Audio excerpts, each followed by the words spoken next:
Great.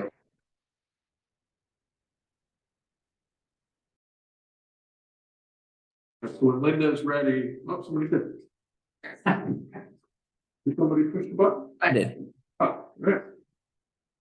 We're good. Yes.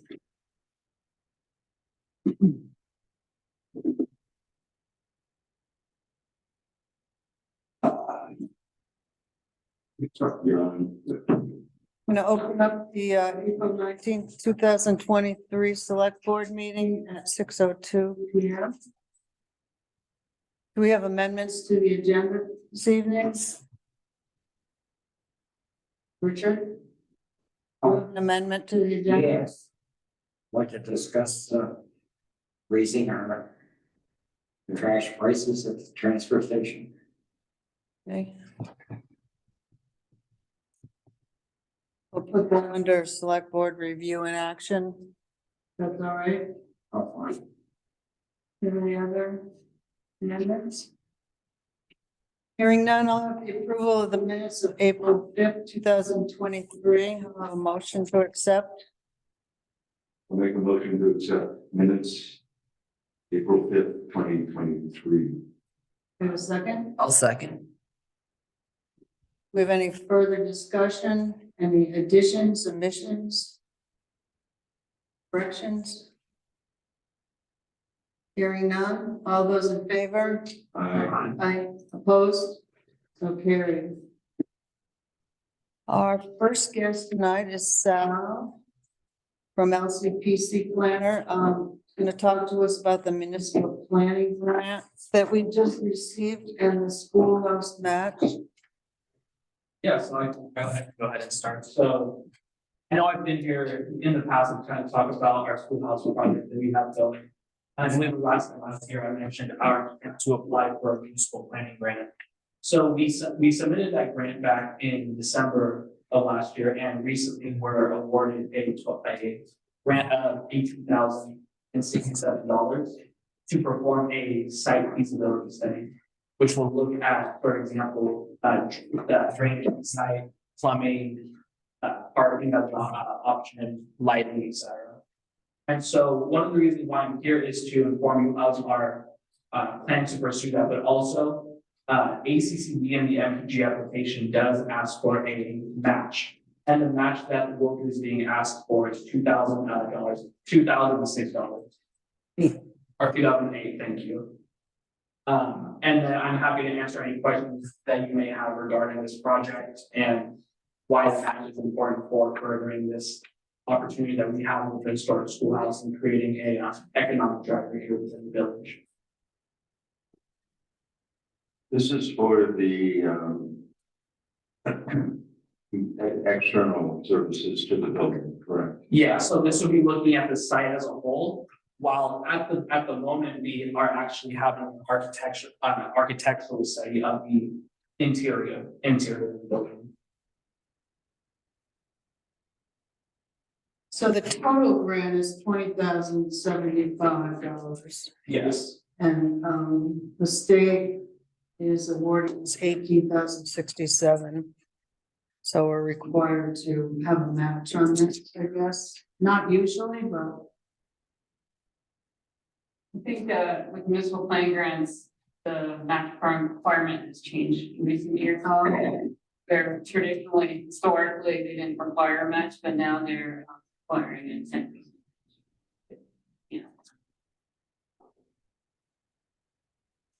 This allows us to go out to bid. So if we do get the approval tonight, I will be developing a request for proposal.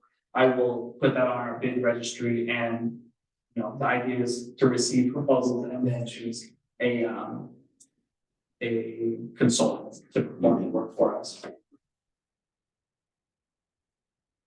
And if we would find the consultants were to come in over this, what would occur? If so let's say hypothetically all the bids came over our budget, what we would do is we could discuss the option of funding the project from potentially another funding source. or we could, from my understanding, pull back the proposal and and put it back out. Okay. Until we find a proposal that works for us, but we do have, I believe it is 12 months to perform the work. Good. Yeah. Thank you. January of 25. Okay. Yeah. So what's the board's pleasure? I did give you an updated, I adjusted it, updated list of our ARPA funds that we received plus interest, what we've spent and committed and what our balance is. Seeing as we don't have anything in our budget at this time, that would be the only place I could see that it could come from. How much is the matching funds? $2,008.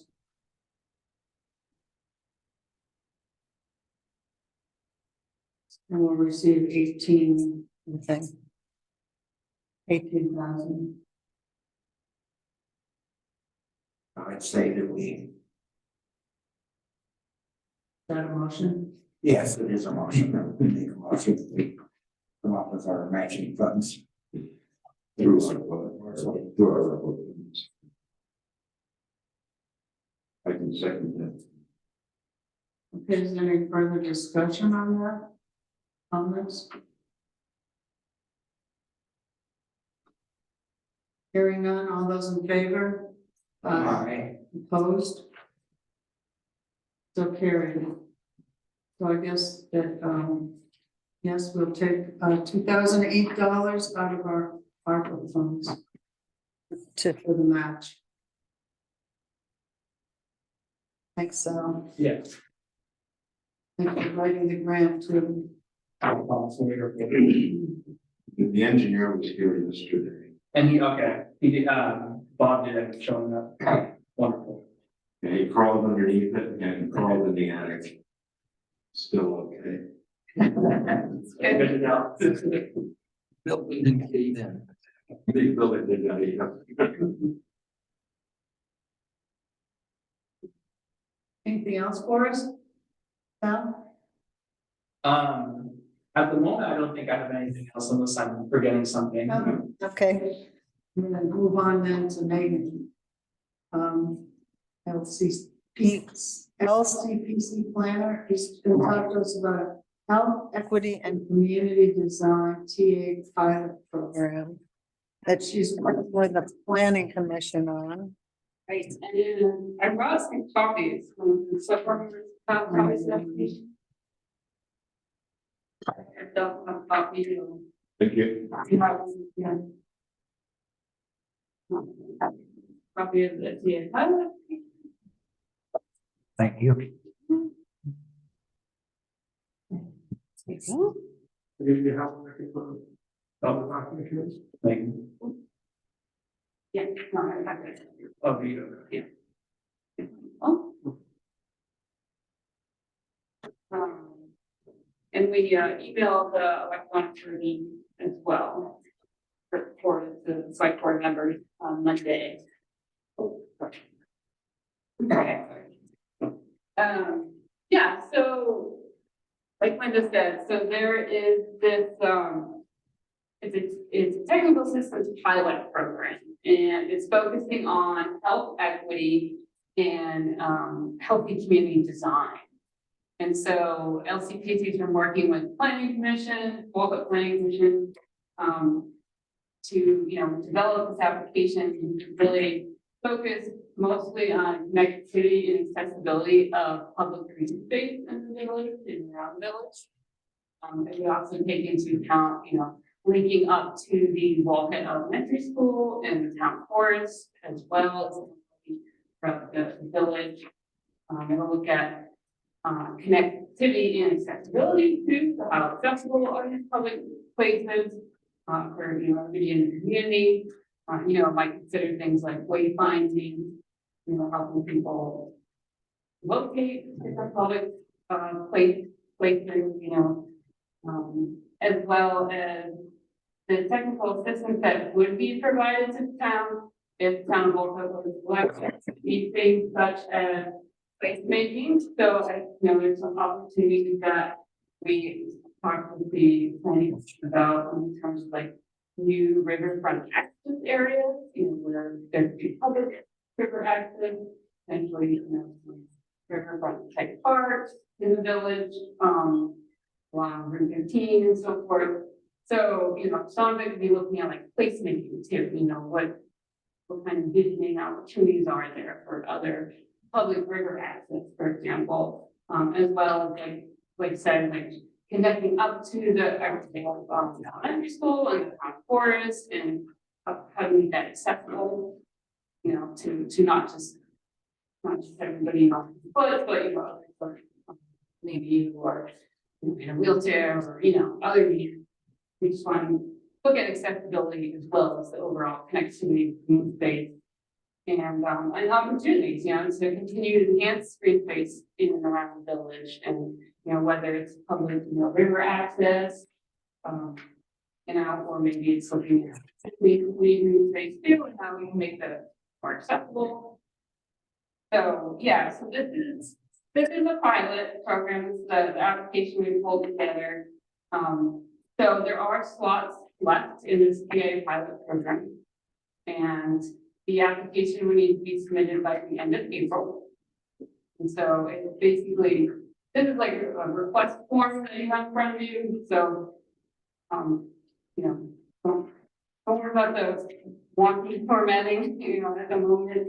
It's basically, we would, you know, copy the answers into an online request form, and we can have the wallet that, you know, providing this like board is on board. So we wanted to, you know, send an application out to you all and give you a chance to provide feedback, and also we do in and, you know, like authorization, of course, to work with the Wolcott Planning Commission to submit the pilot application.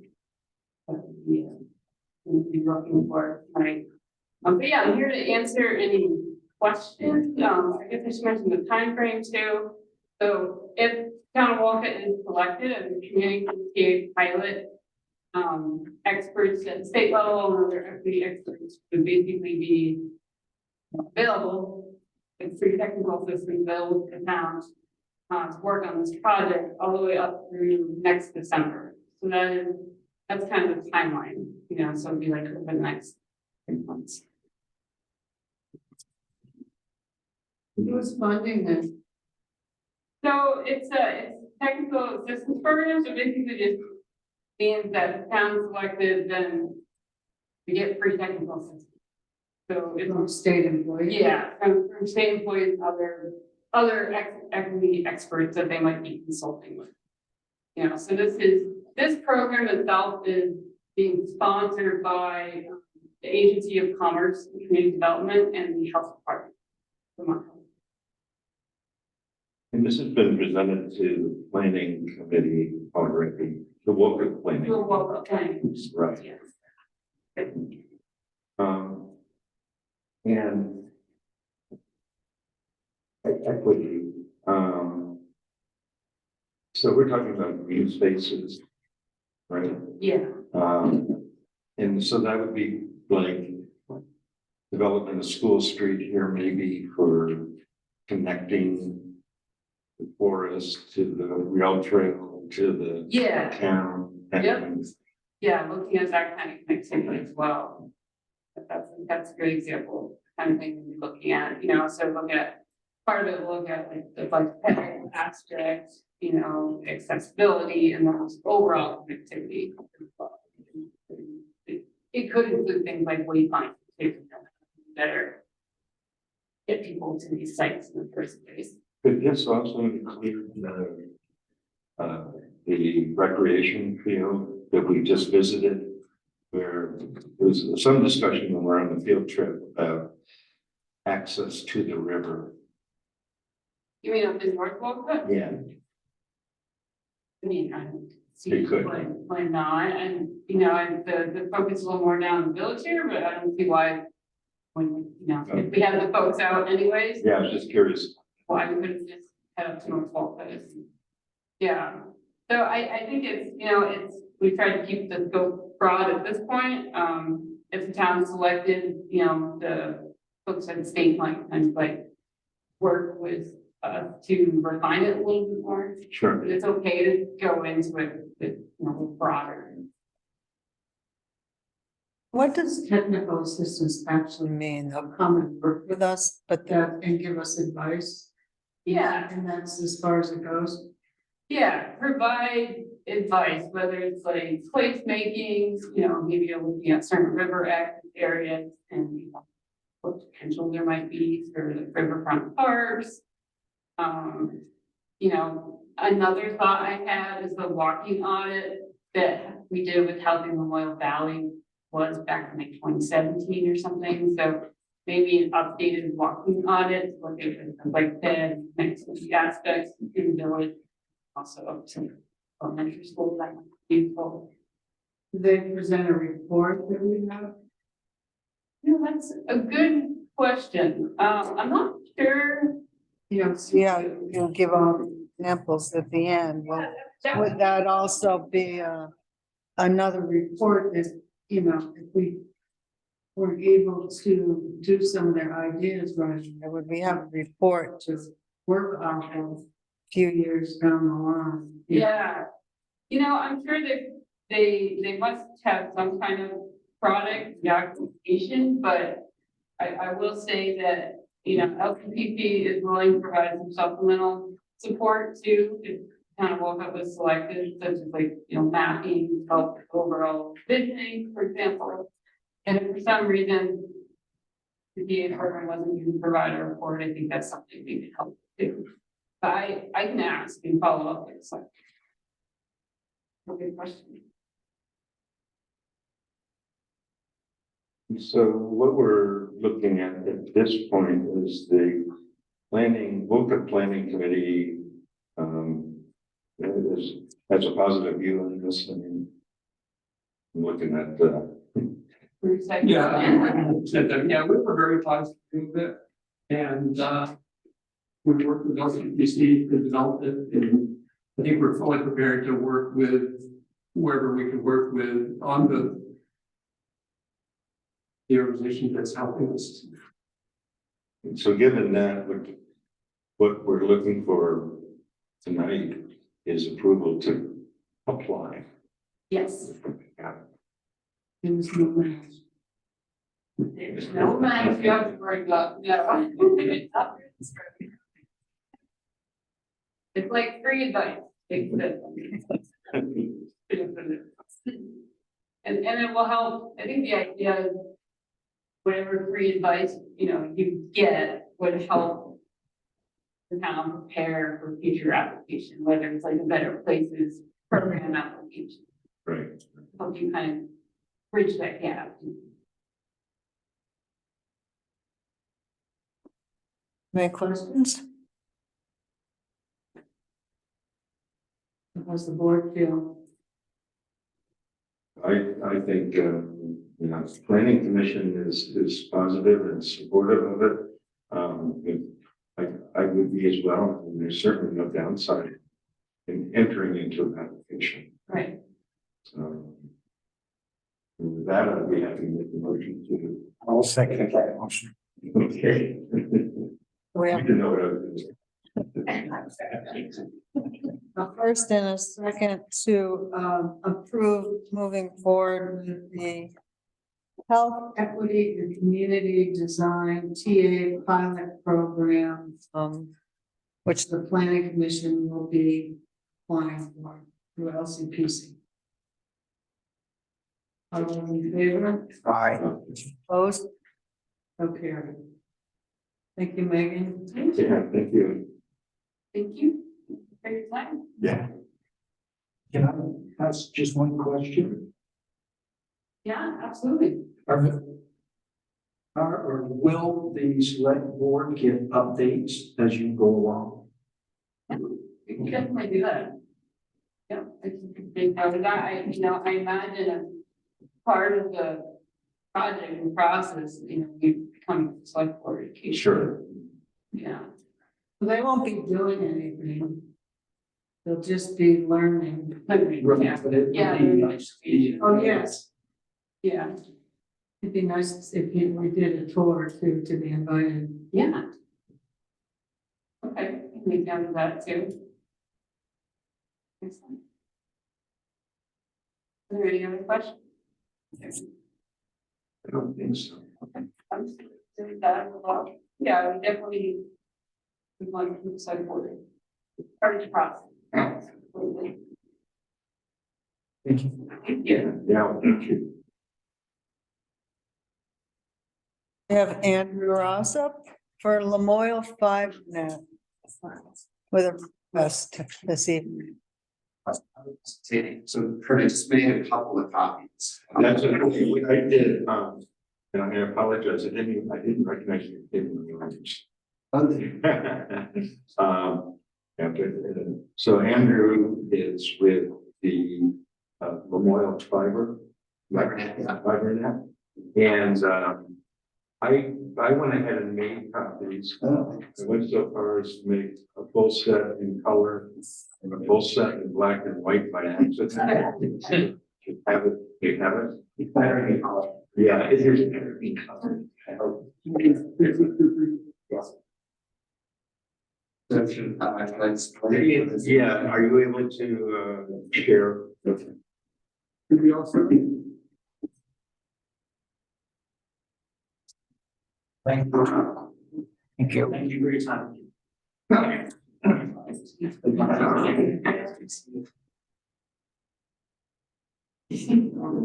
did I get it on there?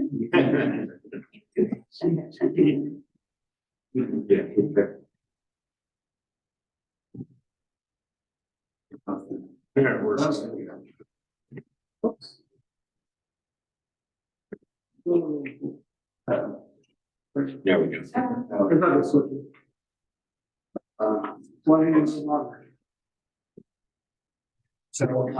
Yeah, so first of all, thank you for the time, and also thank you again, last meeting you reviewed, voted to review, my representation of this, continuing on, so next. That's like review. So we have, in the presentation, I'll go through some slides, and it goes fast or slow, it's possible, or it's you like. So for introduce me, Lisa Birmingham is the executive director for the Covenants. She came as well tonight, so wonderful. She drove up from the snow, and we might have Fabian Bourgeois, who's he's our technical. Construction engineers. Construction engineer, so we found out that he basically knows almost everyone in Vermont, because that can do with laying fiber. So he also is on staff, so he jumps in the technical. So from just a real quick update, so I'll go through, and like I said, if you have any questions along the way.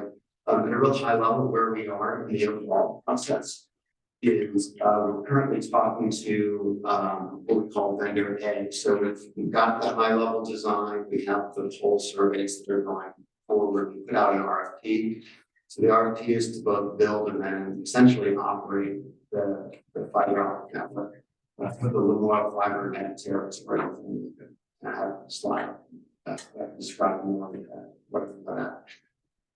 And so from that RFP, we're currently, so we submitted the RFP, where we issued the RFP, we got some strong responses. Now we're in negotiations with the top respondent. Really almost on a weekly basis. So we feel like we're almost there, but we're not quite there. As you might imagine, these things go.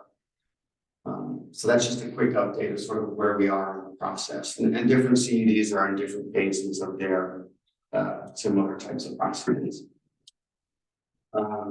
This picture is meant to describe where our territory is, and the reason that's kind of interesting. So last September, you voted to approve our funds for NEK broadband. I think Bruce, you're working with NEK broadband. I think Bruce was here. I read through the minutes. I think from August, September. So the Wolcott is split essentially. So this is the territory that Memorial Fiber Net covers. And so I labeled a few landmarks, if you will. So Elmore, the town of Elmore is obviously to the south. But and then you can see Wolcott, and these addresses are the unserved and underserved. So you might remember from prior conversations with CDs that the mission is to provide fiber net access or to unserved and underserved. And unserved and underserved is the three colored dots that are circled. And so, for example, if you already have 100 megabits going up, so sending and receiving, then you're fully served. So that's not part of the mission. You can see of all of these addresses. So there's covering the Memorial Fiber Net, there's 138 addresses, of which 122 sort of qualify, and you can kind of see those. These are all the addresses that are covered, and so a few of them are have access or have access. But you should also know that the map changes on essentially as people come in, as other companies come in and build, the numbers change. So if you look at it in a year from now, obviously the numbers will be different. So just to kind of give you an idea of where Memorial Fiber Net, what that territory is in comparison to NK. It's split basically between Hardwood and Marshall Lighton. So Yeah, is that, that's basically the way that. okay? Yeah. Because I think Wolcott's in a unique position where we have two, Exactly. right? There's the Memorial Fiber Net, which is this, and then, and so that separation is Hardwick Electric and Morrisville. That's right. Yeah, and Got it. Yeah. There's a few other towns, but most towns are in one. Yeah. In one city. So that's just background to kind of set the stage of what we're talking about here. The reason for the request for ARC funds is because there's a match to the Vermont Community Broadband Board. If you're not familiar with them at a high level, what they do is they get grant funding from the federal government, and they in turn around and sub-grant it to the different CUDs and other qualifying organizations. And so they have a matching program where every dollar that is provided by the town gets matched 1-for-1 by the DCBB funds. And the funds that you provide, and of course, are spent within, they're not spent in other towns. And the deadline or the filing date that we are sending out is on May 15th. You can see the last bullet up there. It can be used for, for fiber net perspective, fiber net perspective, you can see some of the potential uses. So a drop is essentially, there's sort of, you can think of two components to the network. So there's a main line that runs essentially down the roads, and then you have to attach from that line into the actual, like a telephone, almost exactly an analogous telephone line. Your traditional telephone line. And so a drop is essentially from the line to the house. And what the companies do is they provide up to a certain amount of distance for free, and then beyond that distance is up to the resident to pay for. And we'll talk a little bit more about that in a second. There's different costs. If it stays on the phone lines and there's no underground digs, it's obviously a lot cheaper to just run a wire through the air as opposed to digging a trench or in bury in some manner. And so there's different cost parameters essentially in terms of building up both the network as well as those drops. I think the last interesting point is the bottom bullet there, where the VCBB and the funding that the CUDs get, both NEK, Memorial, and all the other, is intended to cover 60% of the costs to build. And so that leaves 40% that has to be found elsewhere, other grants. And so that's also why we're looking for additional money from both Wolcott and all the other towns that are within the Memorial Fiber Net territory. I'll kind of skip through this. This basically talks about both the League of Cities and Towns as well as the governor who are endorsing, the distribution of fiber through the state of Vermont. And the matching programs and other funds, and how they can be beneficial to bring broadband to everyone.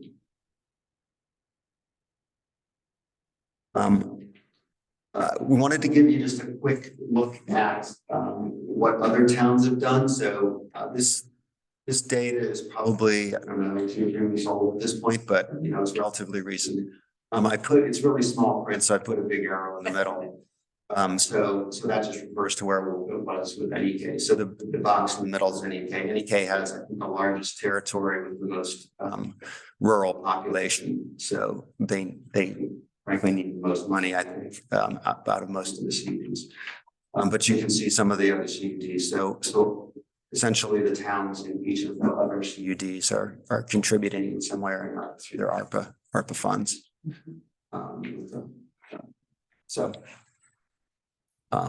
And so, yeah, it's really hard to read. So the NEK contribution was 52, a little more than 52, almost 53,000. And that was matched also through BCBB and I think NEK as well.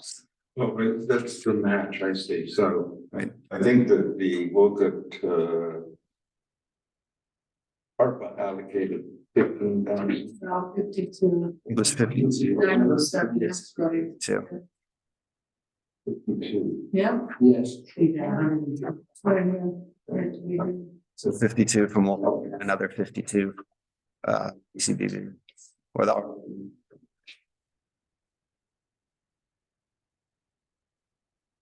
And so what we're looking at, because there's fewer addresses, but we're looking at a 15,000, we're asking for a $15,000 contribution to the ARPA funds. That would be matched with another 15 from the BCBD for 30 total. And really there's 2 funding gaps that we have. The specific gap is the first one, and it's around long drops. And so Fabian, so working with Fabian, essentially what I described earlier is that the long drops are typically free for the first 200 feet.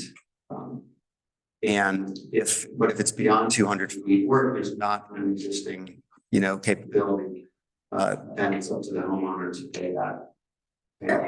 So in some cases, it could be prohibitive depending how far away the address is in the house is from the road. Because typically the line, not exclusively, but typically the line from along roads are not too far off roads. And you can, as you drive around, you'll see the power lines. So like all the other telecommunication lines, runs along the power lines. Yeah, North Wolcott be served by this. I don't see it on the map. So North Wolcott is under NEK territory.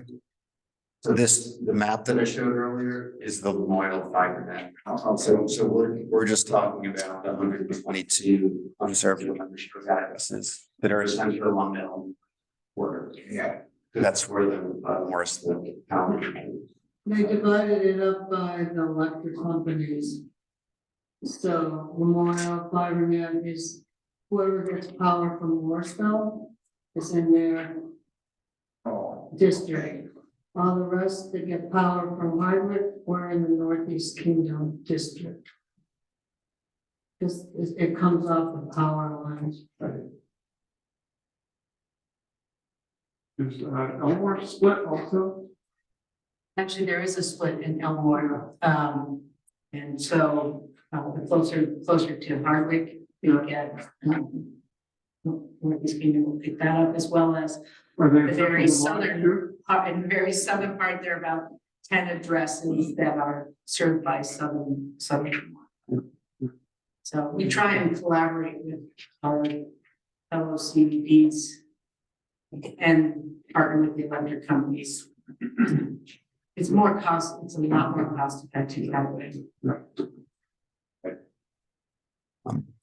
Yeah, so that you can see the 30,000 also applies to the math works out to, if on an average. There's some uncertainty here, but on average, if there's 200 feet, it's paid for essentially by the company that's laying the fiber, and then 200 by the homeowner. then on average, so some will be longer, some will be shorter. Then that comes out to, the math works out to a little over 24,000. In which the remaining would be helped to close the funding gap, that's 60%, 40% funding gap. And so, yeah. I was gonna say, the average cost typically of the aerial mile is somewhere between 35 and 40 thousand dollars a mile. So, and then you also we have to bring in additional fiber. It's what we call the backbone to serve the full area, and so that's additional cost. And so the uncertainty is that until you get out to the houses and start doing the very, very detailed design, you don't always know what they're going to find, right, essentially. And so there's, that's, you know, the squiggle in front of the 24 should additions, that's an average. And that's what sort of Fabian has calculated from this industry knowledge, expertise, and knowing the state of Vermont. So that's essentially the ask for the ARPA funds. There's a slide about how it would be administered. Essentially, when the money is spent, we would recommend having some sort of a liaison to essentially approve it and to just make sure that there's a traceability that yes, that money was actually spent, you know, on the Wolcott component of the whole network. I mean, would it be first come, first served? Kind of. I'm just. Yeah, right. So we run out of. Until you run out of funds. Yeah. Okay. Yeah. I don't know if we talked about that. Or well, I was looking at the underserved map earlier, Right. and it seems that would be the underserved. I guess they wouldn't necessarily be a priority. Or would they? Well, most of the addresses are actually unserved, underserved, 100. So in the grand scheme of things, they're sort of all unserved. That's kind of how I think about it. Andrew, I have a question. NEK had a notion of accelerating their mainline build out. Is the same thing going on here or not? So we're in negotiations, we're talking about phases. And we're I would say we're at the point where we're sort of formulating those phases as well. And phase one would certainly go before phase two. But would this money be applied for an acceleration? I think that was NEK's position is, look, give us this money and we'll accelerate and draw two lines first to these particular people. So our build plan has to be phased to comply with ARPA, and so it has to be spent in a certain time frame. So no matter what, phase one has to start next year, 2024, and the funds would be spent by 2026. Our hope would be to have a shortened build plan, so less than 3 years, so more like 2. And I think the idea so we're not asking, like NEK, we're not asking for ARPA match to accelerate our builds. We're asking for the match to help subsidize the build that we're planning. And we're happy to work with Wolcott to decide exactly what and where. We have some runway before the deadline. The state's match sunsets in June, and we have to get our applications in May. But that doesn't mean we can't come back with our precise design, the detailed design that Andy was talking about, and say, okay, here are your options. Where would you like to spend? Because having been to several select board meetings the last month, different towns have different priorities, and some want to say, I only want to fund the distribution. Some say, I don't care, just please get this done. And others say, I'd like to spend it on the drops that Andy was talking about. So it is up to you. We can make it work for you you'd like, but it will be exclusively funding for the match. May I ask a question? It's talking about the 122 addresses that the subsidy at 24,400 would cover all of that. Do you expect all of them to take it up? So. That's a tough question to answer, because I'll rephrase the question to make sure I understand it. So basically, you're saying how many of those addresses would want to buy internet access from the Memorial Farm? And so there's, trying to remember what the take rate is that we're estimating, but it essentially comes down to the take rate. So there's. We would not estimate a percent, it would be lovely, but. We think a high percentage would, but it's hard to tell. What we've seen is, I think, in general, is a high percent, because it's still a pretty good deal, but some of those what constitutes a good deal will depend on the negotiations that we're currently in as well. Okay, so if your take rate, let's say it's not 100, but 75%, then the 24.4 is more than you would be spending there, probably closer to 20. Right. Yeah, So what would the other 10,000 do? so as Andy described, we've got, a certain amount of mileage and backbone to invest in order to build, to do So the that would help. distribution. That would- Oh, yeah, because we've only got funding for roughly 60%. So it wouldn't be locked into having to use it for drops. Correct. It's up to you, yeah, Yeah. for sure. Okay, that's what I was just wondering. That's Did Comcast come down your road? I mean, they did that whole project, digging churches across the road without permits last year. I know, but are they offering anything? Not yet. And I had submitted to be notified with video, what my neighborhood had that. I was on there too. right. Yeah. Yeah, and I talked to Kurt, and he said to me the exact same story, that they were you found out because they were digging without a permit. And yeah, and so that's where I say too, there's some uncertainty as to when they'll offer it, what kind of competition there'll be. So these are going on maps. Maps are as good as maps can be. Yeah, my kids confirmed that the yellow dot rate at my house, so 4.1 that's optimistic. Feel that over there. Right. I was just curious of what other towns gave, just Sure. a ratio or understanding. I saw that, Yeah. within the one fund. So Johnson, 150. And I think Belvedere's up tonight. Cambridge is up next week. They've had meetings and are working on our initial meetings with Cambridge and Belvedere, and even in March, and so we're back again to discuss the details. So we want to know what's happening in Stowe and Morrisville have committed their funds.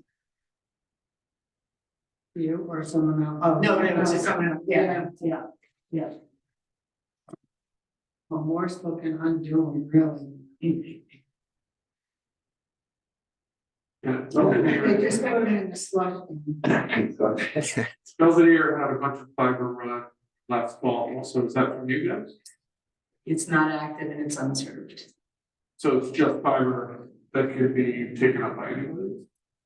No, I think it's a proprietary, but it's not completed. It's Right, no, I watched, I had to drive around and the line and last fall, so I was kind of watching the progress.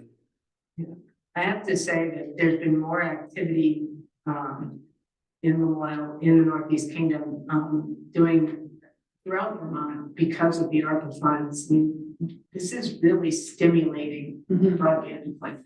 It really is. The question is, how do we get it finished? We're happy to come back with more detailed plans, happy to keep you posted on whatever interval you would like. Of course, Andy's gonna be doing that. Okay. He is your delegate, so. Do you have questions? No? Richard? No.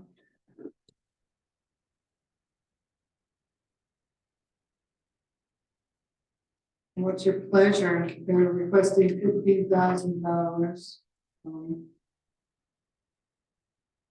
To help move the Elmore side Wolcott forward project. My feeling is that, just like with neck, is that this is an area there in which we survey our citizens. High-speed internet activity was very high on the list. The question was, how does the town want to spend? And so, I think that this is exactly what ARPA funds were designed for. The underserved area, if I think back on what ARPA really is about was COVID. Right.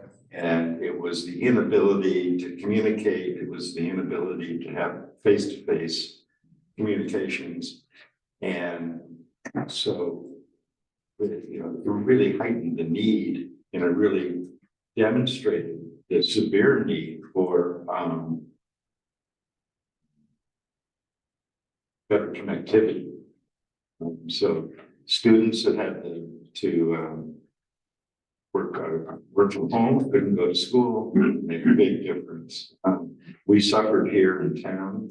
We're on Starlink now. It's really the only thing that'll get us anywhere. So my feeling is right down the alley of our.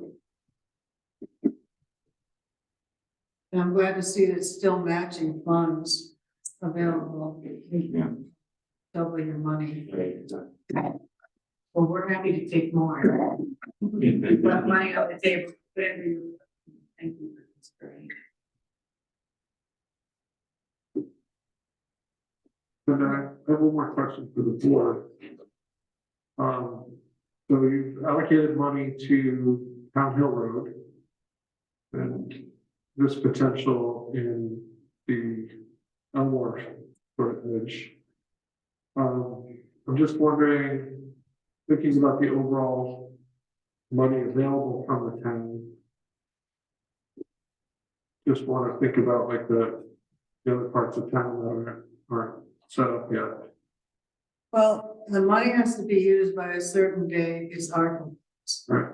And no matter what, Northeast Kingdom or Lamoille Fibernet are not gonna be able to do anything, even if we threw money at them. So it's kind of a waste, I think. I mean, it has to do with supplies, the technicians and so forth. We haven't spent all our money, they could come back, but they're only gonna, Northeast Kingdom, is so big.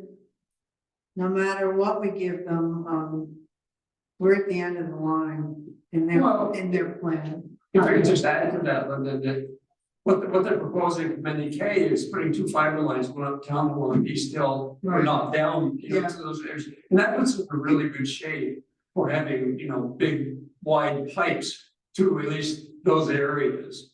So, and I'm curious, is the one doing the same thing? Are they prioritizing the main trunk lines to certain areas rather than spreading it out all initially? Because there are other solutions. Wireless is a really good solution for different parts of the world. Yeah. Once we have the fiber. Right, so in our footprint here, we're prioritizing that backbone, middle mile, that has to be during phase 1. But it won't prevent us from doing the actual build out to reach the uncertain underserved, particularly in Wolcott, where there's not a lot of backbone needed here. It's really all distribution. In our footprint, I think your footprint and any case footprint in Wolcott is very different. Yeah. And I think more challenging, honestly. Yeah. Okay.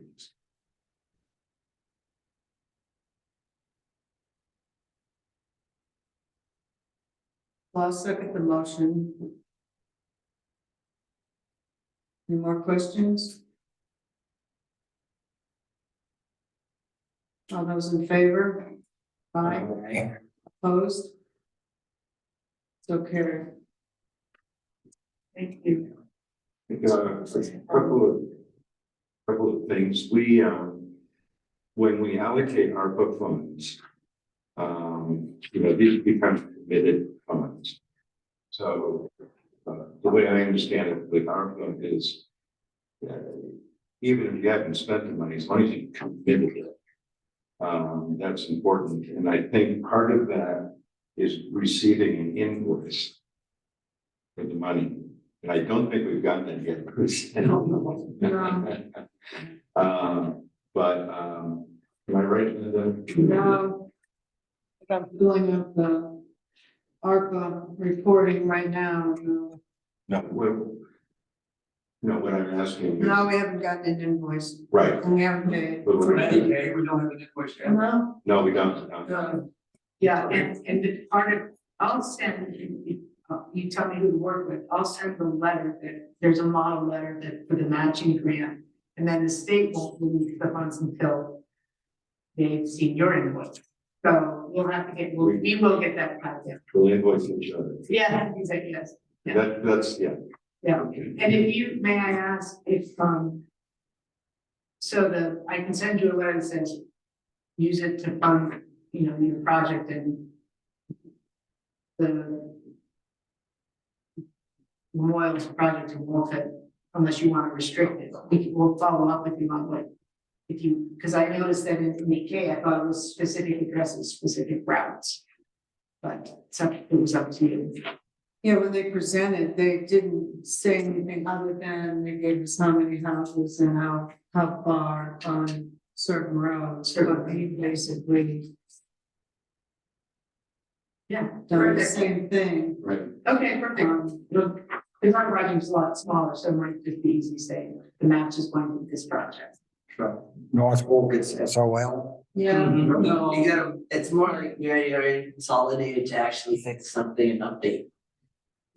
So by the time you pass away, you might be. I'm gonna last another 79 years. You can run an extra line to my house.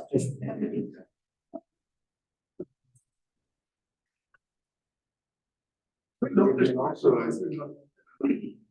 is there some access to fiber going through it? There probably is. We don't know. So, well, it's because our avenues is along that Elmore line, that's where the fiber will run from. Right, I'm just curious how Wolcott's sitting right now with access, is there fiber going through there? I think it's- I think it's just very It's, consolidated. you can't, anything that's my understanding of what's there is that if there is fiber there, it's what we would call transport, and you can't just tap into it. It's not used for distribution. So, Yeah, I think it's in Never. So it's not served with fiber. It's very, very expensive though. I have consolidated and just upgraded.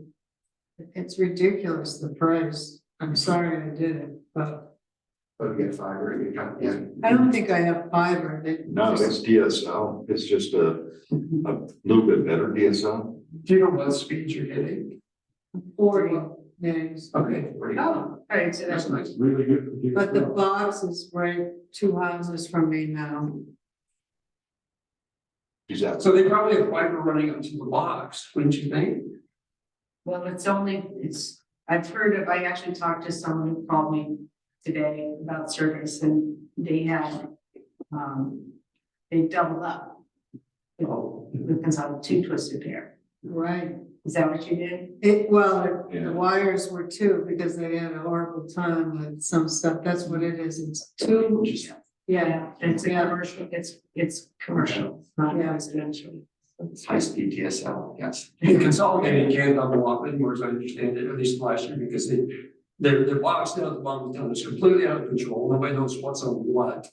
So the contractor comes in, takes off the wire, our service goes down. It's crazy. Maybe you got. I'll keep you posted, and I'll make sure I work with whoever to. Yeah, we'll let you know. Thank you. Yeah, so I think probably I can do with the letter that you're talking about. Yeah. You can send that to me Okay. and we'll generate. Yeah, okay. I'll send down another note to NK. Yeah, I know you're trying, I know you're trying that. Thank you, Andrew. Thank you. I think the last time you and I met, in person was a year ago. It was probably August, first when I met, in August. Yeah, just me conversation. I have. Vision was in our copies. I have it like. That's I have black or white. here. We're gonna be qualified disadvantaged people. The creating jobs.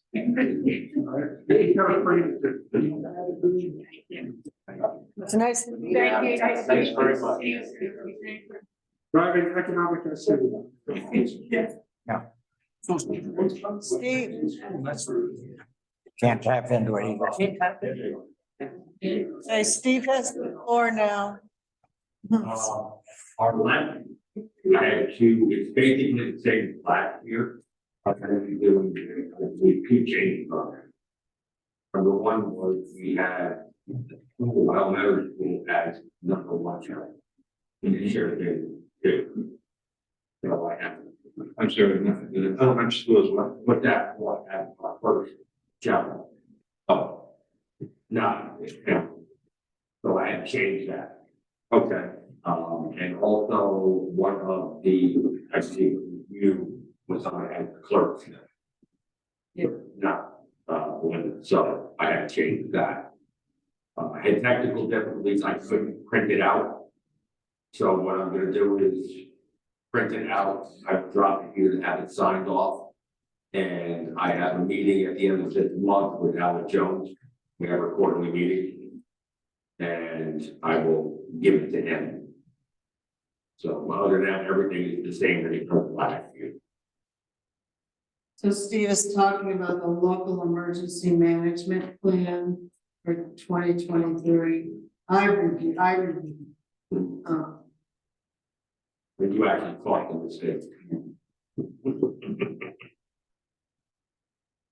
I did not, unfortunately, it was like a rush last year, we were behind on it, Right. it was kind of a rush to get it done. It's due May 1st, isn't it? Yeah, Yeah, so you're the gonna, 28th, I have a meeting with Alex. So I'll submit it to him, and then he can submit it to the state, okay, and then we can be in compliance. So, but I will drop it off, I'm guessing probably Friday here. So it can be so you something, have it on your computer? yeah. Or I can try to email it. Well, I would just email it to Kurt and he can print it off and whoever has to sign it. Yeah, I said I have to sign it, and I believe you have to sign it. Okay, So, we can do it either way, it doesn't really matter, it's easier. Kurt likes to, or if you want to print it off at home, go ahead and just leave it here. So you need signatures on both sides, so, yeah, yeah, yeah, if you can print it and drop it off, that'd be okay. Yeah. I'll get it over here either by Friday or Monday. excellent. You can sign it off, and then we can just leave it here, and I'll pick it back up, and then the 28th. We're meeting, I believe, in Cambridge. Do you need a motion for us to approve this? Yes, Okay. I can go ahead and make that motion. I'll second it. Any further discussion on that? All those in favor, aye. Aye. Opposed? So carried. Thanks, Steve. no problem. And all that, if you're aware of it, but the OSSU. It has a grant to where they are putting a generator in the elementary school. Yeah, we gave Yeah, we them gave them 15,000. Oh, you did? $15,000, you know, Okay. that's only a portion of it. Yeah, But, yeah, it is gonna have.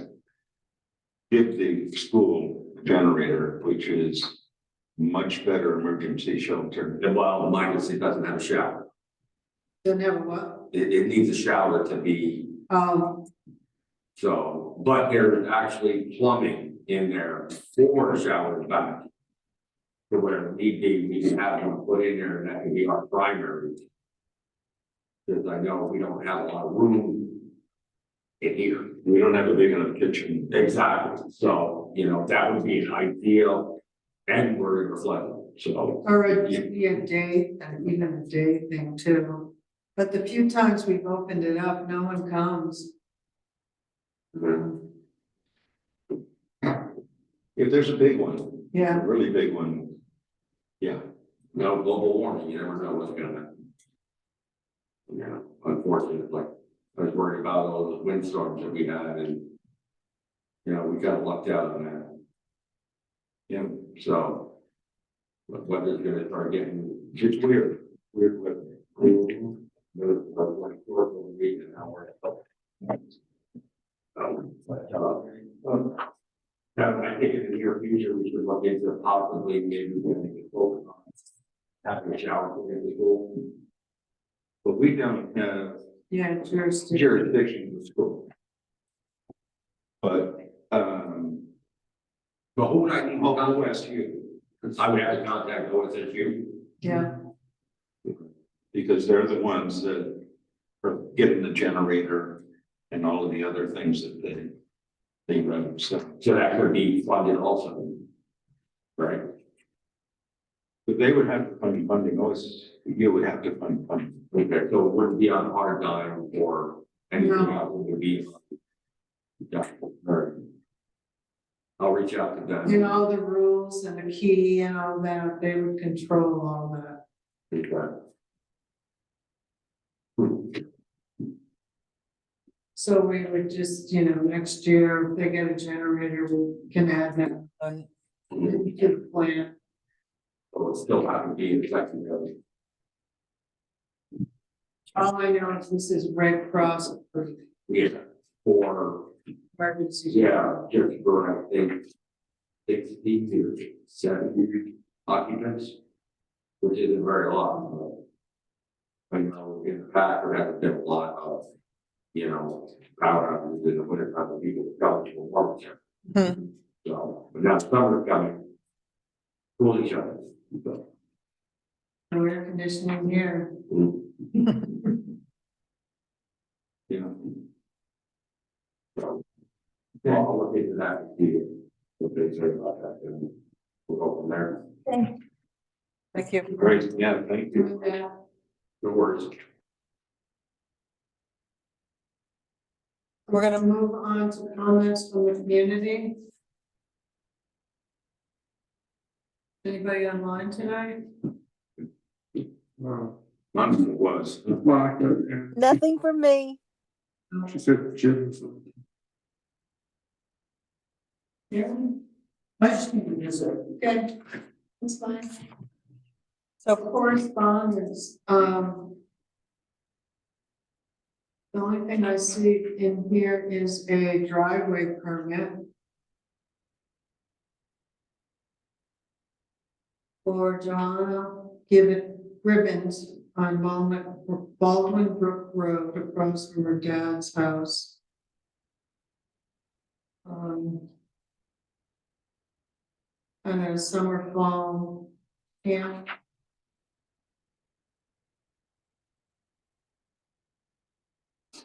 Dylan's approved it. You see it? Driveway's a driveway. Right. Well, just as long as it's in a safe place, but it's pretty flat in that actually.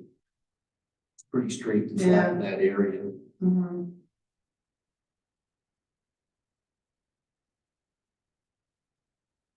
So can we have a motion to approve John's Ribbons driveway permit? We'll make a motion, we accept the permit. Second, I'll second that. we have questions, comments? All those in favor? So clear.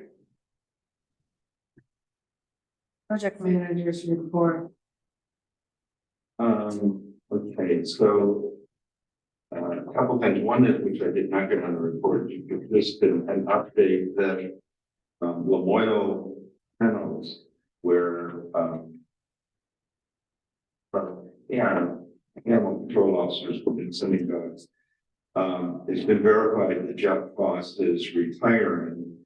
But the good news is that his son or his nephew, Jason, and his wife are going to take over the business.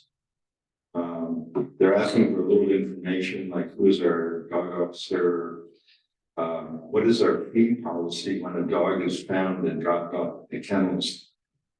I don't know. All that's in our, dog ordinance. Dog ordinance. Yeah, and we only keep them for 10 days. Okay, You'll find all that in there. good, all right. So, the website, phase 2 update is that, Bradley and, Collaborative 123 have gotten together and they have shared information so that Bradley's now in a position where he can start work on. So as of our next meeting, we'll start to see some mock-ups. And will probably be a regular part of the meeting for the next 3 or 4 meetings of mock-ups, and we'll approve or disapprove of what he's proposing for the website. 74 School Street has finally gotten to the point where a deed is available, and Linda's going to have to sign off on the deed, and at that point, that trailer there is now out of the previous owner's hands. Brownfield study, I just want to bring up to date that the engineers that are going to do the phase 2 study have been in touch with me, and they were also good enough to walk us through what basically is an insurance plan about brownfield. So it takes a lot of the liability off the town if there was in the future to become a problem with that. So it's a good thing, I think. It's called Brillo, but it takes the liability off because we're I'm asking a question because you're doing a phase 2, Yes. or but not if we decide not to buy it, then that goes away too. It just goes away, yeah. It's tied directly to a particular parcel and a particular engineering project. And what they're basically saying is that if you've committed to engineering phase 2 with a reputable group, which LCPC has put together, then the liability is off you. If something should happen, they're kind of basically guaranteeing their work. Just an update that the opioid settlement has been signed and submitted. I have no idea how much town of Wolcott's going to get, but I have a feeling it might be very little. I'm not sure. This is a settlement that is nationwide. Grants and aid is that we have contracted with LCPC to continue to work with Rob Moore to guide us through the segments. I think that's going to be extremely helpful. North Wolcott has been marked as one of the segments, and the other segment is East Hill and Keeler Pond Road.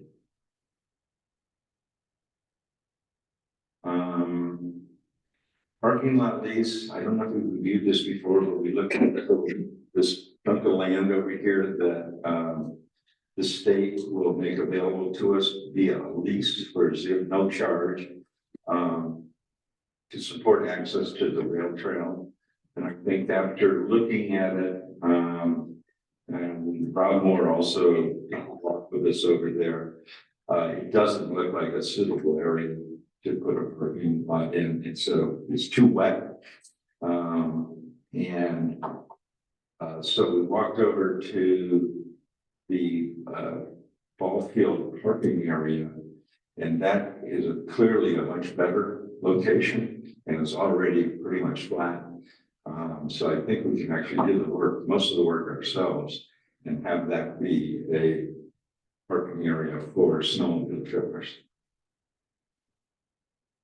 You just have to have signage stating that added. Correct, yes, yeah. And I believe that the state will supply those signs. No. No. But they're supplying some sign, One sign, one sign. One sign is going to be out here. yeah, and maybe one on Route 15, but they didn't have to ask for permission for that one. Just this, but at the time, it has the snowmobile on there, so we might have to cross it off with duct tape or something, but. Or have some, Plastic bag and duct tape. something. I'll come over with black spray can. She wouldn't take it off. Jackie, no. Or we could buy an arrow Yeah, for I think, underneath and then I think we're gonna have to do that. points that way. Yeah. Transfer station, I think we'll save this to the other conversation that Richard brought up. Green Up Day, I think we're ready for it. We've got the posters, those have been distributed to the school. We have Green Up bags, we're starting to distribute those. And we got new signs. Deb and I put those up on Saturday or Sunday. But it's only on Route 15 because we couldn't get through the muck to put them up on the hill. So during the week, we'll try to get those back. Michelle will be working on getting groups together. Hopefully the Girl Scouts put together again. And we'll have a meeting this Thursday to discuss if we are going to do the chili bake-off over at the gazebo. It's tomorrow, Huh? tomorrow. It is tomorrow, yes. Is that letter committee? Yeah, Is that here? no, It's forest committee. Yeah. I can hear it. Yes, Forest Committee's here, Zoom for the litter committee. Yeah, Litter always does Zoom. Are you running it on the same account? Yes. That might be a problem. We'll talk later. Oh, for tomorrow? Okay. Well, when is the, Litter committee's at 5:30. Oh, that might not be a problem. when's the forest? It sucks.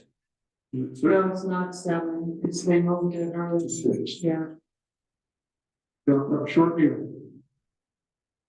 We can. Yeah. We can. Working on a vacant dangerous building ordinance. I shot a draft to you this week. And handyman, got a prospect for a handyman that is going to be by the chat tomorrow. If that looks like if it is going to work, that's great. If it's not, a good place to have on Monday. Highway department has been focused on grading and laying gravel. They've been doing a pretty good job. It has not been as bad a season as it was last year, but there's still some really bad spots. We got a couple of calls, complimentary calls, which is nice. We get a good number of calls, a little panicked. The same people have called back after the road crew has responded, and they're really thankful and grateful. And they've identified the road segments and they started the brush cutting today. So this is where they're using a chipper and a rented cutter, and they're improving on this thing. They did it on this thing too. So that's what I got. Any questions? No? Thank you, Kurt. Bye. See ya. Bye. It's nice and warm here. It is. The house better be. Okay, we're gonna move on to the board review and action. First thing we have is, why don't we talk about the transfer station before I forget, and it was part of your report. Right, so I'll just give a couple updates and I'll give a review.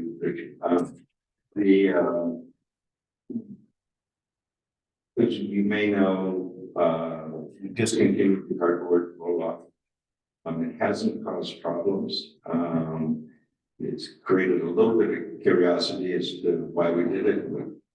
Pretty easy to explain, but it has not resulted in overflow. So I'm going to continue to keep our eye on that, but that's a real savings. We do have a problem with potentially not charging for recyclables, and potentially charging the wrong amount for other areas. When I was up there last, I discovered that I've actually brought up a carpet. It was like an area carpet, and I asked Silvio, how much are you going to charge me for this? And that became a really interesting conversation. You couldn't read the list. Pardon me? You couldn't read the list of prices. Well, it's $20 per cubic yard. Ah, that's too awkward. And we really through it, yeah. So, but he didn't pull out his price list. And I noticed he has the wrong price list historically. Oh, jeez. And the update on the price list on Christ. the price list on the wall needs to be updated for tires, and it hasn't. That hadn't been done either. No. And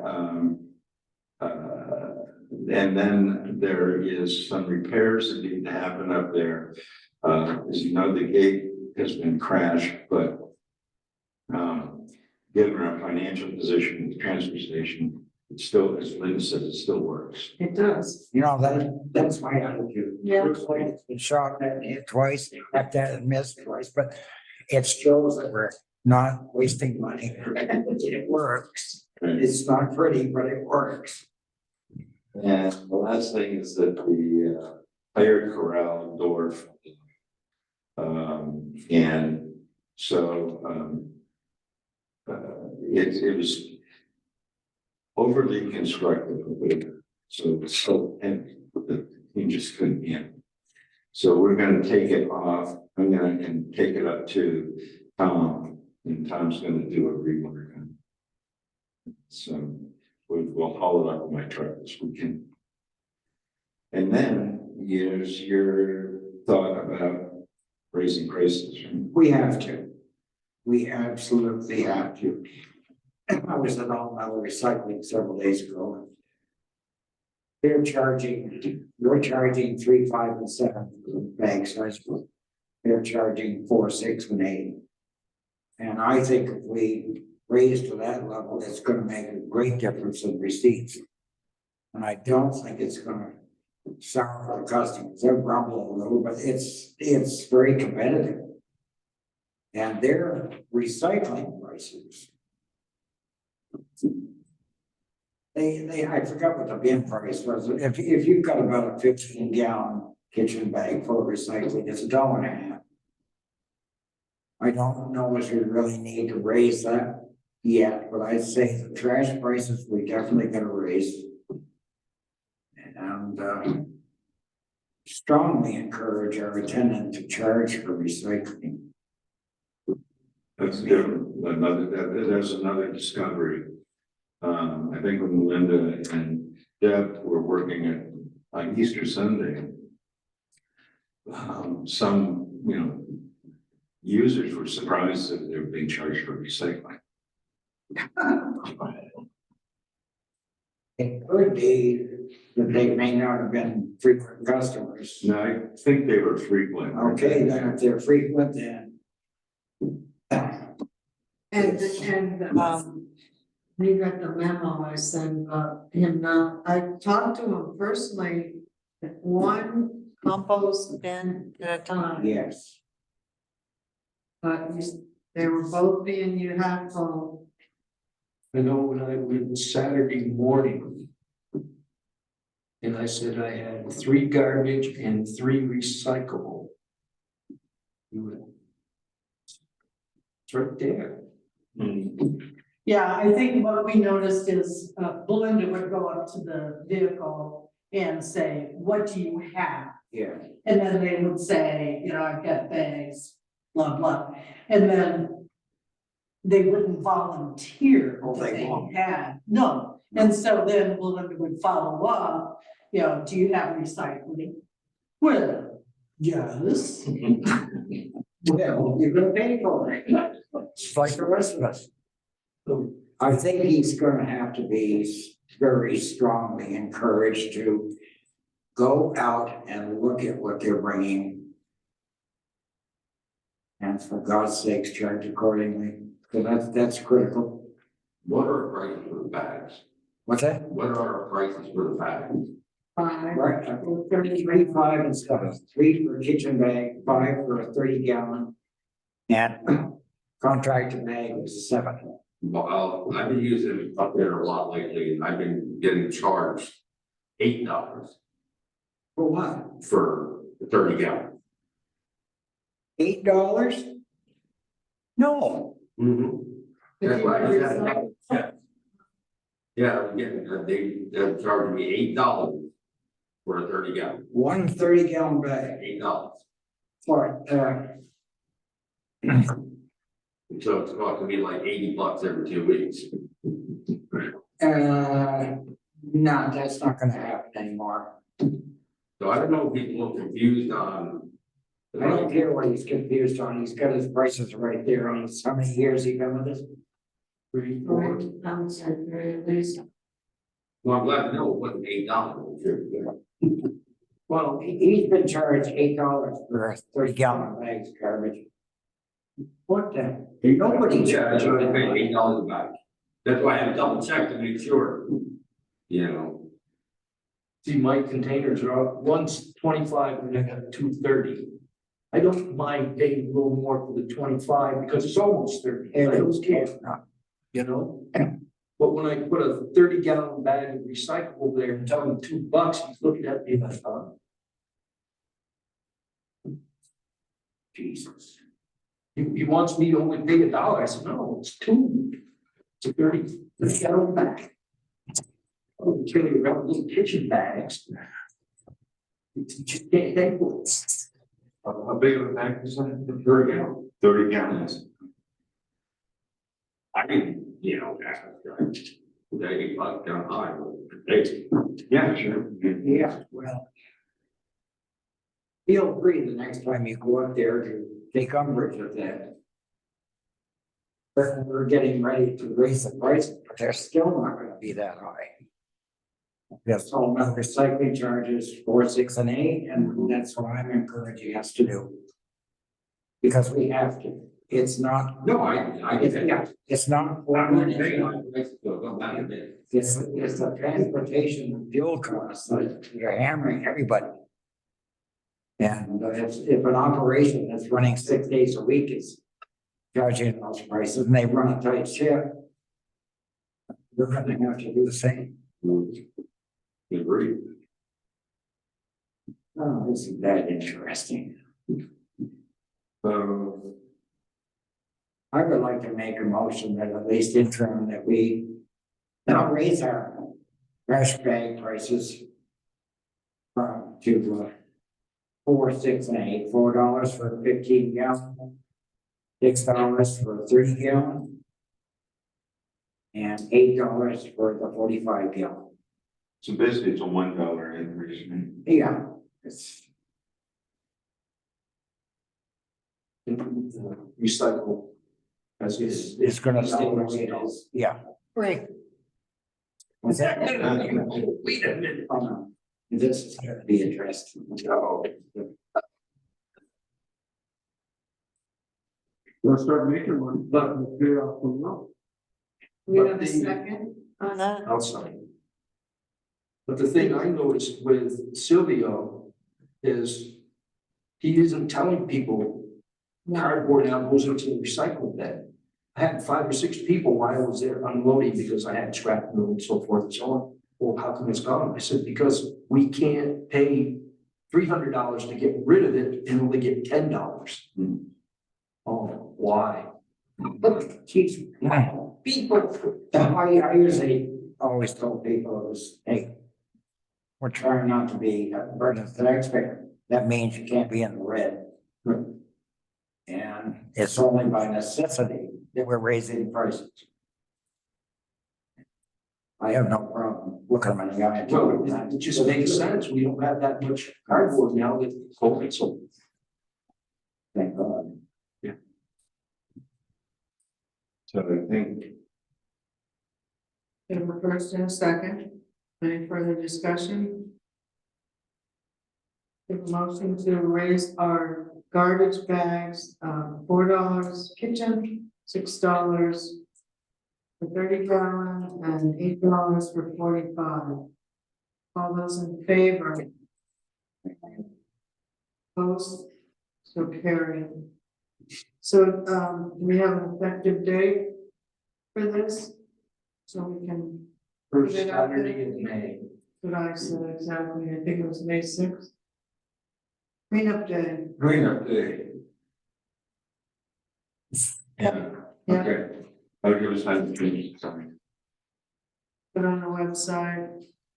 Change the sheet that's in there, so somebody has the right prices. Well, we have a new sheet. Yeah, we'll get something done. Well, we're in a large print. I'm sorry. No, I don't tell. Well, So DRB Planning Commission, Cemetery Commissioner vacancies. So we know that no one ran a town meeting for the cemetery commissioners.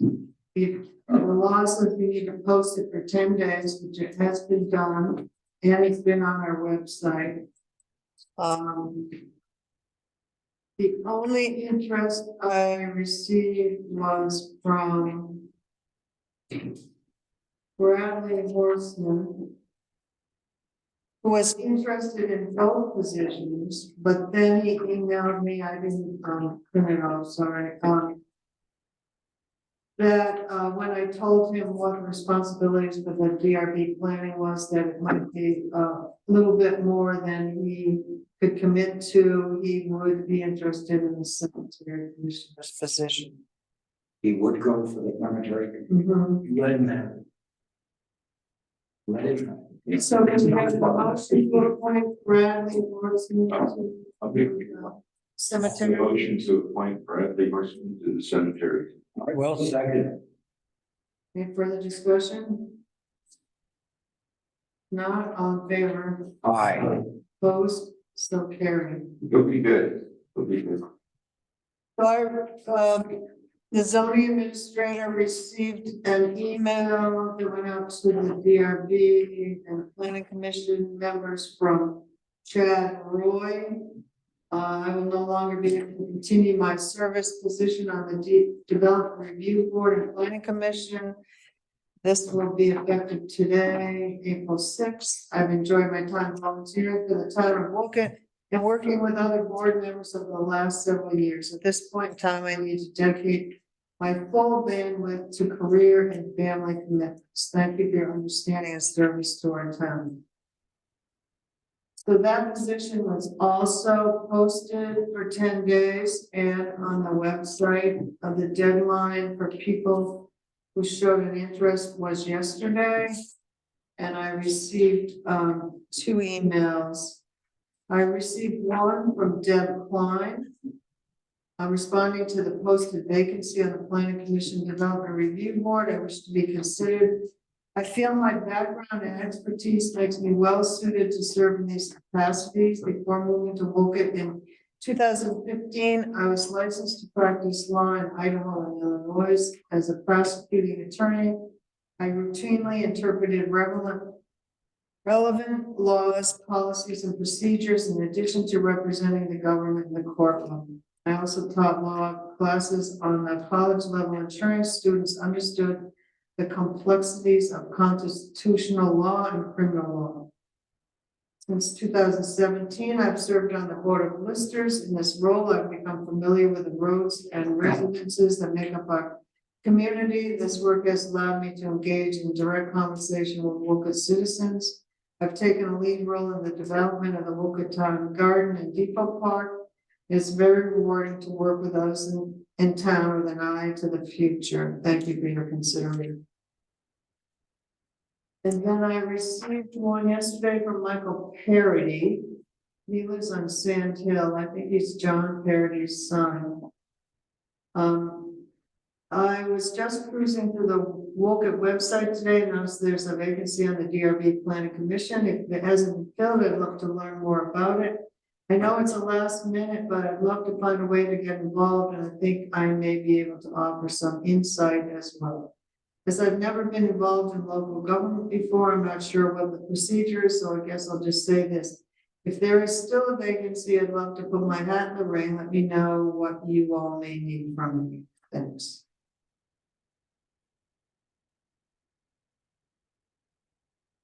We can appoint more than just one. Well, I'll tell you, we have one vacancy. Jim Roberts' term is up. He's the chair of the Planning Commission. I've reached out to him, but I haven't been able to talk to him. But I also have concerns with someone else on the board, Brian Ewell. I have tried to email him 3 or 4 times. It comes back. I've called him twice. His mailbox is full. I've Googled him. He has a company in Boston that he works for. I've gone on and looked to see when the last time he's attended any meetings was in November. But he gets no, I know the DRB chair, the zoning administrator gets no responses for him, and he hasn't been showing up for DRB meetings. So I was trying to find out if, or think in my mind, that maybe he would be better suited as an alternate. Because you need you need a quorum. These are DRB meetings are important. And if there's not a quorum and people aren't responding whether they're coming or not coming, it's very embarrassing for the town. Yeah. Well, can we do that? Put him up as an alternate? Well, we could do it now, or I could try to still reach out to him and we can table that one thing. Lindsay, can you appoint an alternate, but then if this person doesn't show up? We've been reaching out left and right, though. I think enough's enough.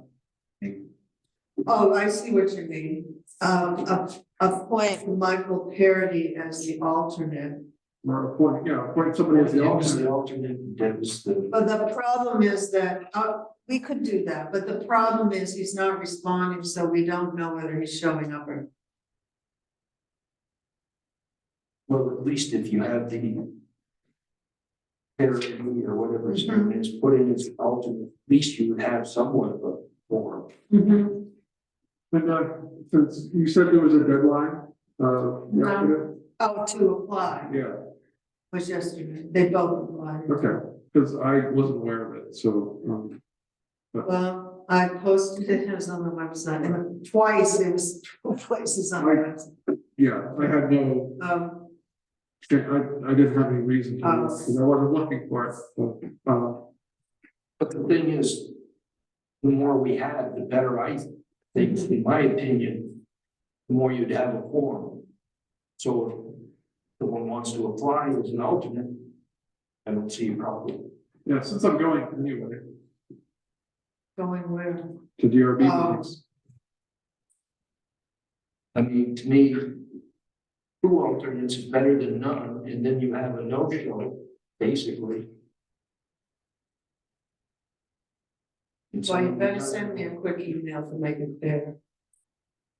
Right now. Yeah.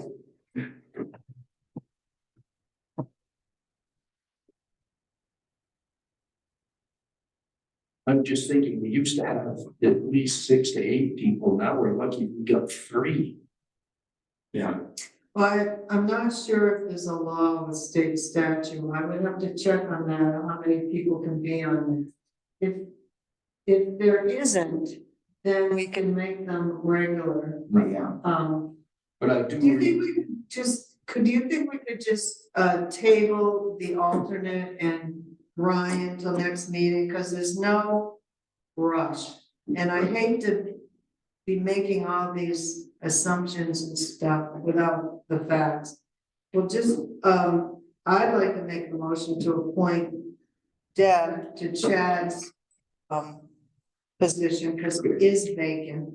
And at our next meeting, we will bring up, we'll find out whether we can have more people appointed,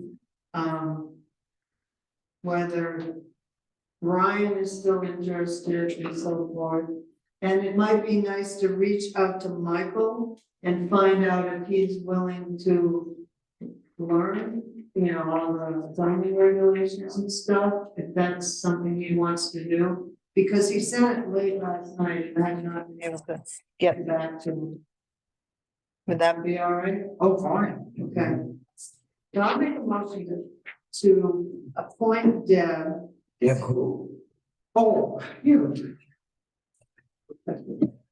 I'll abstain. It's- Deb Klein to fill the vacancy caused by Chad Roy's resignation from the Wolcott Planning Commission Development Review Board. And her term would expire in 2026, because she's filling his term. I'll second that motion.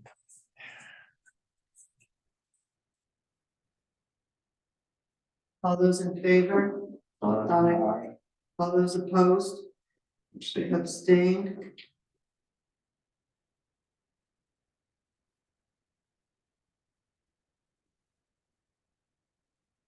And we'll discuss the other at the next meeting and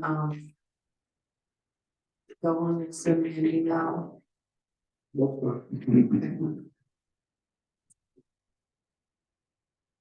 So we're gonna appoint the rest of the officers tonight, not all of them, but we can just go through. I didn't really see many changes. We have Dean Mercier, Animal Control Officer. Are you still interested, Kurt? Yes. And Dylan's our road foreman. Mike Green is our tree warden. We appointed Maxfield English to the Lamoille County Planning Commission, and his term expires in 2025. Transportation Advisory Committee is me, that's 2024. TAP alternative is Kurt Klein, still you. Board of Supervisor is Philip Wilson. Coordinator with Listers, Emergency Management, Steve Prince and Elliot Bierke. Town Service Officer, Select Board, Energy Coordinator, T. Gillen. Lamoille, so luckily Lamoille Kennels and Justice for Dogs and Pound Keeper Litter Committee still want to be their Green Up Committee. Yes, right. Bruce Wheeler, we've already appointed to Northeast Kingdom Broadband. Andrew Ross was here tonight. He serves us in the Lamoille FiberNet. Select board is local cannabis control, and Jim Roberts would be his term is up for the Wolcott Planning Commission Development Review Board.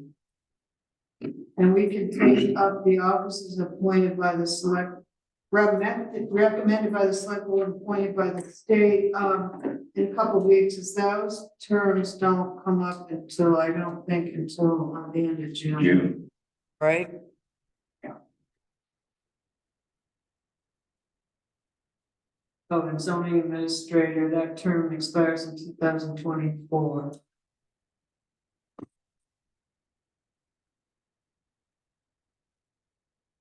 You okay with that list? Yes. Sounds good. The motion to appoint those members that I just read. I'll make a motion to the described individuals. I'll second the motion. All those in favor? Aye. Opposed? So carried. I can type up what we got so far for the next time. Certificate of compliance with road standards. This is just a form that the board has to approve, saying that they're going to certify that we've adopted the road standards. There's the state approved dated June 5th, 2019. By doing that, it gives us more percentage on our grants. And we've done it for forever anyway. So do we have any problem with approving this? No, it's good thing. Do we have a motion? I'll make a motion that we approve the certificate of compliance road standards. Second, I'll second. any further discussion? All those in favor? Aye. Opposed? So carried. So we have the last thing, the mowing bids.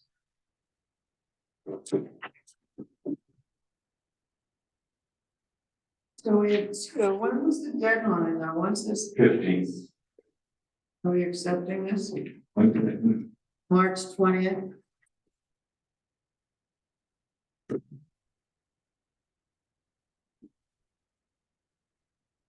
Yeah. Before April 15th. Oh, that's true. All I saw was the number. I apologize.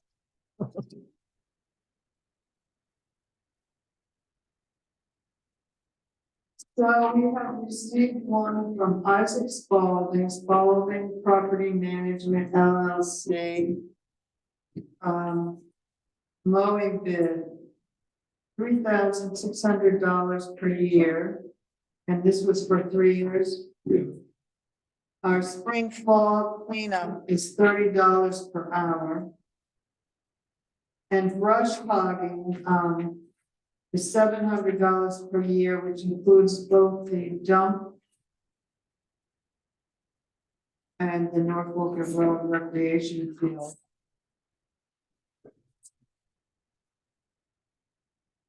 I'm not sure I understand that the cleanup fee, spring cleanup is. $30 per hour.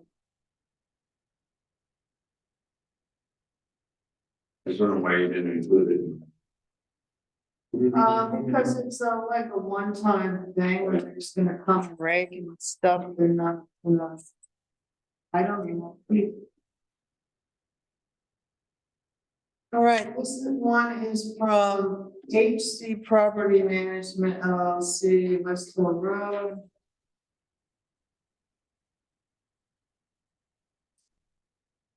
Below, please find a bid for lawn maintenance includes mowing and trimming of all properties per year with understanding the contract will be for a 3-year period. Bid is based on an average of 24-week mowing season to commence mid-May through the end of October. So spring cleanup would be $430. Mowing and trimming service areas include our town office, gazebo, library, town garage, town hall, and school street ball field, $3,960. And fall cleanup would be $100.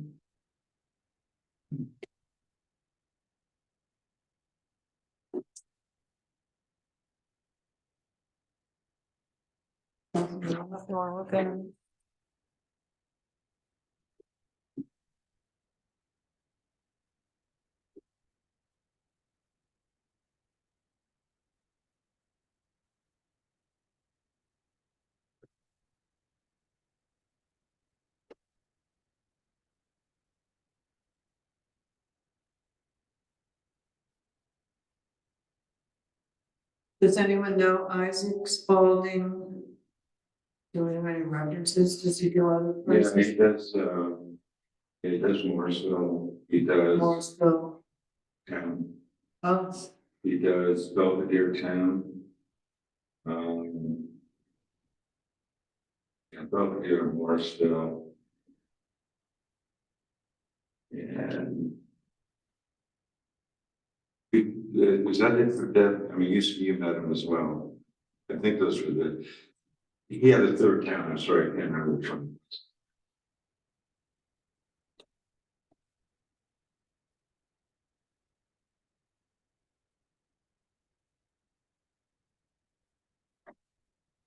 How many weeks did he, I didn't catch that, how many weeks did Isaac? he didn't spell it out. He didn't specify weeks. I guess that would be my concern. He's gonna mow once a week or every other week or. It's once a week. Yeah, but when's he gonna start? May 1st and go until the end of October? It doesn't. Basically, it's Memorial Day to, well, this is a Columbus Day, yeah, Memorial Day. So last bid, I think they came every other week though. I don't think they came every week. And do they? You know, others are. The only figure I can't translate is HC property management is listed, spring cleanup, quantity of one for $430. And Isaac has got, sounds like breaking. Well, you got a more of a mess in the spring. Oh, I know, not faulting that. You got to say, all this stone and final. Isaac was saying $30 an hour. I have no idea. It's not apples to apples, is what you're saying, I think, in the, they're presenting it two different ways. Yeah. Yeah. Well, when we do our contract, I think, we have to do a contract. I think you need to tell Kurt what to spell out in there in terms of not to exceed so many hours or and we're looking even without the spring cleaning, well, they can't do that on Isaac's because it's $30 an hour, but we're looking at it's 14 $2,300. 430 divided by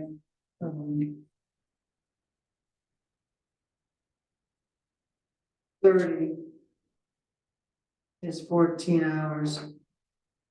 A little over 14 hours. That's a lot of time of cleanup. Because I would only estimate be cleaning the stone off of the property here. I don't see it up on the North Wolcott Road, all field. or Well, this we're not one even, here. we're not even doing. But I mean, even over here, there shouldn't be stone for plowing. Not too much, There's, a little bit. there's quite a bit, I think, the parking lot here. And in front of the library, It's, it really needs a, like a full suite. Right. And then in front here needs a That's what I'm saying, but still, you have a power. room. Swap, rooms, whatever. I don't see it taking. No, it seems like a lot.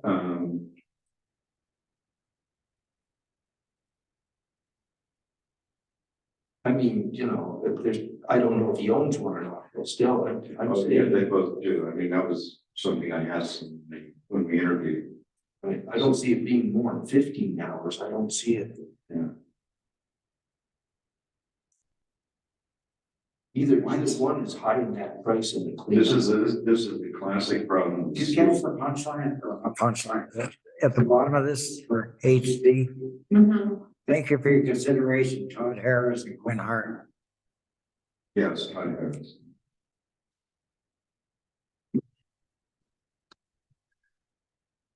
That's what they do now.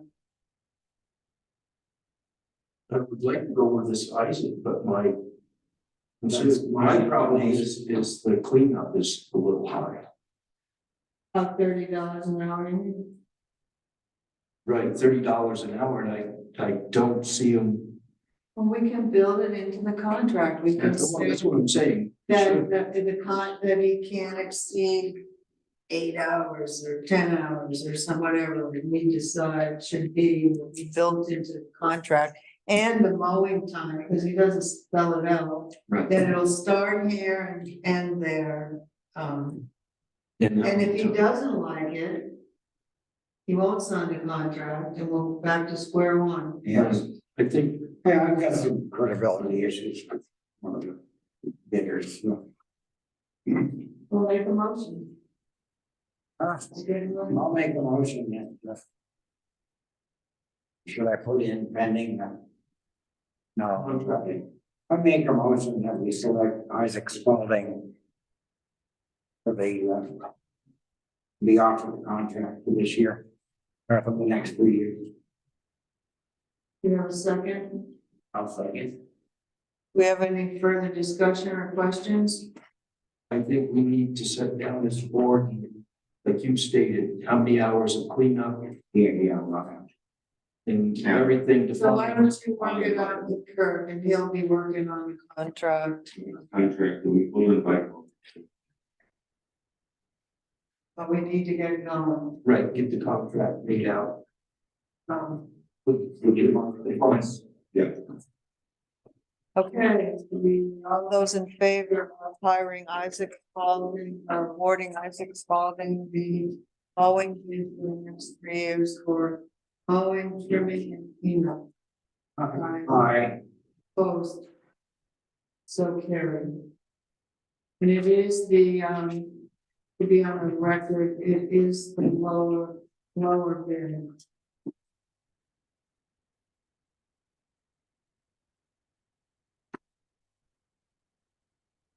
Anything else? I make a motion, we adjourn. I was just waiting for Ricky. I'm sorry. I'm sick here. I'll second that motion. Yeah, nobody's voted on it. Why you don't have to? Yeah. Brody. Any discussion? Yeah. It's